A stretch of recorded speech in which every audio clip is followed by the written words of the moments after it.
Alright folks, this is Joe's Video Games back with another cool arcade game video for you. This is actually a pinball related video, but I thought it'd be interesting to people with a game room. And it's real simplistic, so if you're an expert on pinball machines, you may have no use for this video, but for people that are just starting out, I thought I would show them this. What I'm going to show is the different boards that are in a Bally pinball machine. This is actually a Stern pinball machine, but if you know anything about the Sterns, you know that they ripped off Bally and did the exact same thing that Bally did. So basically the boards in a Stern pinball machine are extremely similar, pretty much interchangeable with a Bally pinball machine. And these when I say Bally pinball machine, I mean the ones from the late 70s, which were the first solid state games that came out in 77, up till about, I think 83 or 84 was the last that they used this particular board set. So basically, if you get a game that's a Bally or a Stern from that year, that range of years, this video will be useful for you. So there's in most of the games, there's at least 4 different boards that make it work, sometimes 5 or 6 depending on what all the game's capable of doing. But I thought I would show you how we repair them and the way that we work through them. Now this is an old game that we've had laying around for years, and we've been working through it and getting it going again. Pretty much got it done, but we still got a few things left to do. But I figured it'd be a good one to show you on. Even though it's a Stern, like I said, all of the games are all of the boards are almost identical. So this is a Stern Meteor. Basically, the power comes into the cabinet, and this is the way that you troubleshoot these. You basically start at the beginning. So the power comes into the cabinet, and it comes in the back. And you can see right there you have a little line filter, and that thing on top of it is called, I think it's called a varistor. If you've got a game and it won't do anything and you can't even test power on it, make sure that thing's not burned up. That's basically used to stop you know, if the line gets zapped by lightning or something like that, that thing will burn up and then the game will no longer work. Very interesting. But the power comes in, and you can see that it's all kind of doing its thing back there, and then it runs along this bundle of wires, bloop bloop bloop bloop bloop bloop bloop, up here to the front, and runs to the power switch. And so most pinball machines have a power switch right there underneath the right side of the cabinet. So you reach under here with your right hand and click it on. Now there's also on most pinball machines over here a little service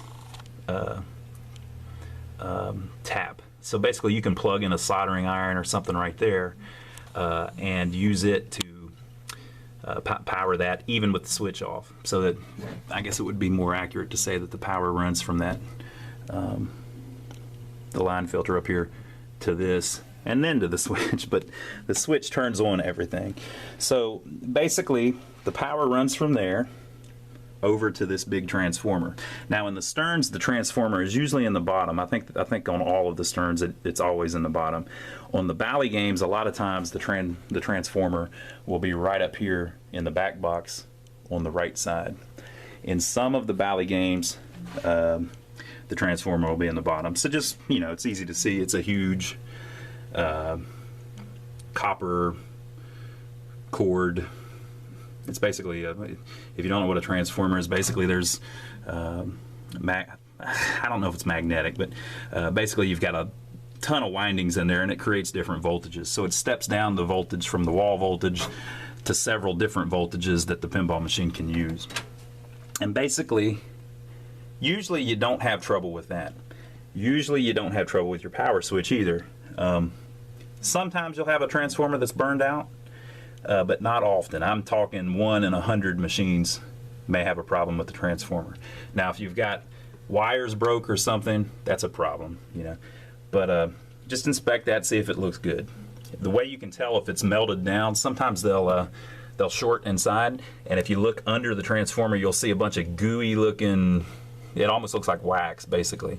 And the reason that it's like that is basically the transformer has gotten so hot that it's burned all of its wax off the inside. We're talking thousands and thousands of revolutions at the copper wires in there. Basically it'll burn all of the wax off and it'll puddle underneath it. You'll see little droppings under it of wax. If your transformer's melted down, then you'll see that. But usually they're all right. So they send some voltages over here to what's called the power rectifier board. This one's had a little bit of work done on it. Some of them will have more work done on it already by previous owners, or it'll be a slightly different board. There are some boards that are a big square board with 3 or 4 connectors on it that pull off. If you've got that, you know, you have different ways of servicing each board, but they're similar. But this is the one that was used in most of the early Bally games and probably all of the Stern games. Basically, it holds your fuses. What it does is it takes the voltage off of the transformer, and they call it the rectifier board because it runs them through these bridge rectifiers. So it creates 5 different voltages. You can see at the top it says test point 1, test point 2, test point 3, test point 4, test point 5. You know, I'm not going to go through what each voltage means, but basically if you're having problems with something, always check these fuses, and you can find a list online to see what the voltages are supposed to be. You've got 5 different checkpoints there. Basically one of them is running the display voltage for the displays, and it'll be high, like around 200 volts, a little bit less maybe. One of them is like a 6 volt that runs to all of the lamps on the playfield, the general illumination. One of them is a 12 volt that usually will be high too. It'll be 13 or 14, but one of them's a 12 volt that runs up to the solenoid board that gets turned into 5 volt on the solenoid board, which we'll show in a second. You've got one fuse on here too. One of these fuses is just the main line fuse, and then there's another, I think, 6 volt DC, which I believe runs the switches, but I usually don't have trouble with that one. So, but check those fuses and check your power, your test points here to see if you've got all 5 of your voltages. One of the voltages is AC. That's the one that runs the general illumination. But basically, most of your problems, as far as if the game won't do anything, will be on this board. You'll have problems where the bridge rectifiers have gone bad and are blowing fuses, problems where you have really bad connections on these pins on the bottom on these connectors, problems where these resistors have broken, etc., etc. You can't really replace this without soldering though, because they make new boards, but you have to solder them in. So this is intended just to show more of an overview. I'm not going to get too much into exactly how to repair them, but once you kind of know how the machines work a little bit, it can help you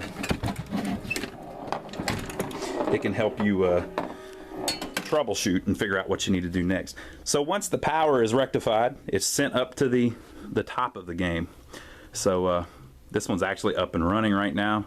I've got all the displays working. I'm going to open the back and show you what the boards in the back do. Now basically there's a little latch over here to open it. All the ones have different ways of opening it, but usually the back glass, if you turn the key on the back or on the side, you can lift up the back glass out of the channel and then pull it forward. Be very careful. If you break the back glass, that's the absolute worst thing you can do on a pinball machine. So that power that we saw on the bottom goes to different places, but one of the places that it goes is up here to this solenoid board, as it's called. Now, the solenoid board gets its inputs. I think they all come in on this connector, and it basically you'll see there's several different test points on here, and most of them are on this board. They're actually identified, but on a lot of them they're not. But this board creates it takes the 12 volts, and this little area here turns it into 5 volts, which is what all of the IC chips on all of the boards need to run, and sends it back out through the connector over to the main CPU board. Another thing that it does is that it's responsible for grounding all of the solenoids on the board, so the flippers, the any of the drop targets, the kickers, the pop bumpers, blah blah blah blah blah, the coil that kicks the ball out into the out hole. All of these little transistors down here run that. On all of these boards you have problems where the connections get bad after a while. So a lot of these connectors you have to replace the connectors in them, and then also resolder the things on the back. But whenever people talk about a solenoid board, this is what they're talking about. Now up here on the left you see this area here. This is actually, this cap here helps the 12 turn into 5, It's a filter cap for the 5 volt, but all of this stuff on this side is to create the display voltage. So it comes in at like 220 volts, something like that, and it is it's adjustable. There's a little potentiometer here where you can turn it down. You basically want 175, 180 volts, something like that, going over to your displays, which are mounted on the light board here. So it basically creates the voltage that runs those. Now, a lot of games are getting switched over to the new LED displays, which typically do not need that, well, definitely do not need that 180 volts. So this center here is to create the display voltage. All of these connections here, here, and here go to different solenoids on the game. All right, so the 5 volts that's created by this section runs over here to this board, which isn't mounted in there as well as it should be. We'll have to put a couple screws in that. This is the main Mpu board. This is what is basically the brains of the game on a Bally or a Stern. So as you can see, it says Stern down out there at the bottom. This is an Mpu 200, which is actually the second revision. On Bally, they only had their well, they had 2 revisions on Bally too, now that I think about it. But basically, what you're looking for here is down at the bottom where I am highlighting, there is usually a battery, and if it's not been dealt with, basically that battery will, you can see how this board has damage to it that's been repaired. That battery will eat up traces all over this. And it's not acid, it's alkaline, which is actually the opposite of acid. But it corrodes everything, and it will destroy this board, the whole bottom of it, and start even destroying the wires, which makes it where you don't have a good connection. So basically, if you open this up and you see a bunch of corrosion right there, that's your problem. That's probably the reason the game's not working. You also have a little LED right here on the board that blinks whenever the game comes on. If you look at that LED and count the number of times it blinks, it will actually tell you what's wrong with the board.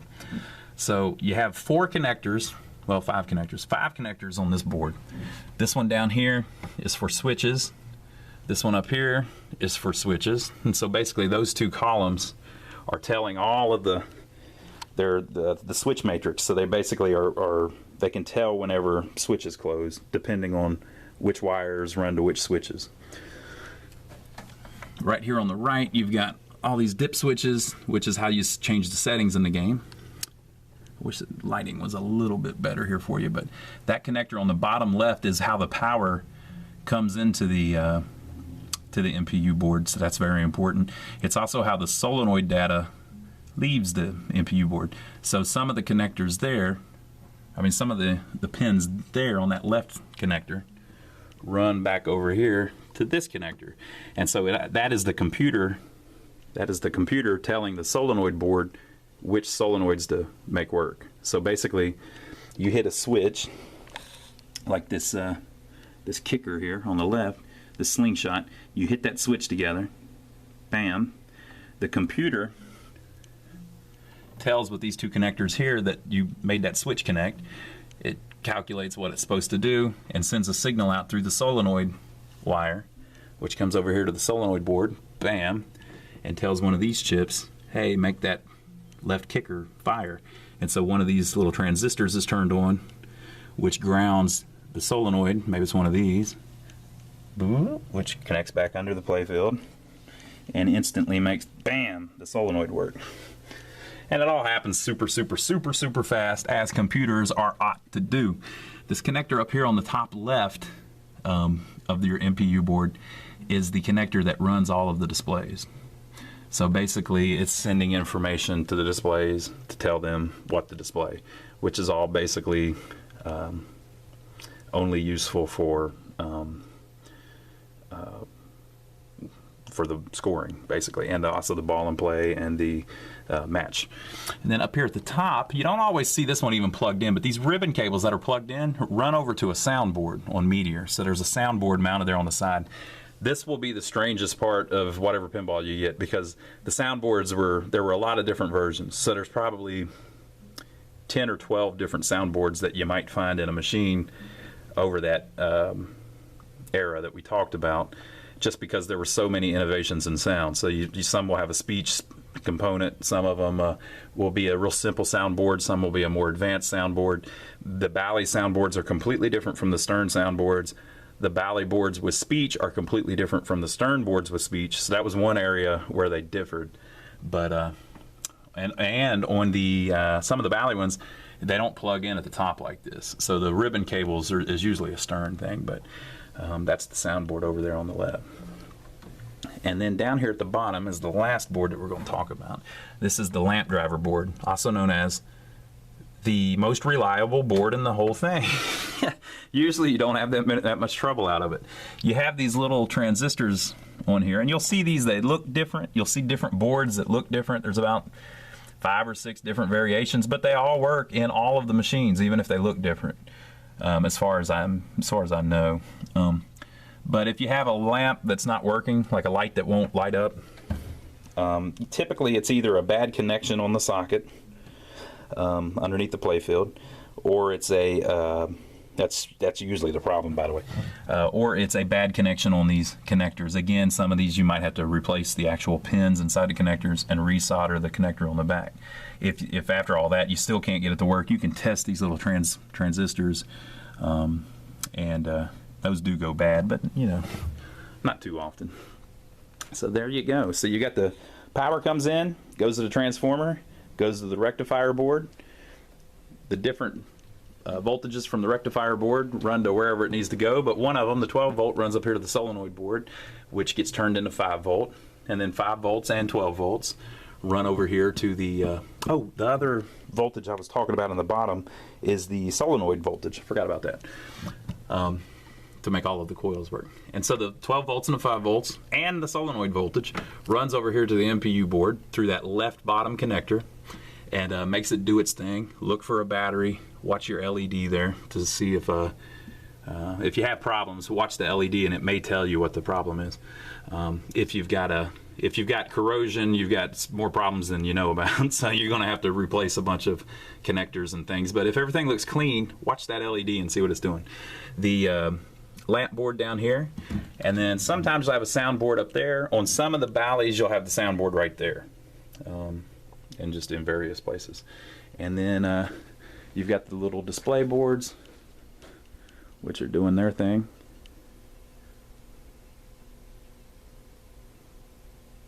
Oop. They're all just connected with these little connectors. Most of these are pretty interchangeable. The Bally and Stern ones are. The only difference you'll see is in the number of digits. Some of them have 6 digits, some of them have 7 digits.